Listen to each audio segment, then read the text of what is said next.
No livro de João, capítulo 13, verso 7, a Bíblia diz: respondeu-lhe Jesus: o que eu faço agora, tu não sabes, mas depois entenderás. Deixa eu te falar uma coisa, nem tudo que você passa é para te ferir.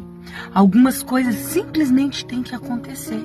Não é porque Deus não te ama mais, não é porque Deus te esqueceu, mas porque Ele está te ensinando algo que somente a dor vai poder revelar. Nem sempre é castigo, às vezes é preparo. Nem sempre é perda, às vezes é o propósito. Então não questione as coisas que Deus faz na tua vida, não. Sabe por quê? E nem se entristeça com Deus, por causa que tem coisas que são necessárias nós passarmos para nos amadurecermos. E mais à frente você entenderá.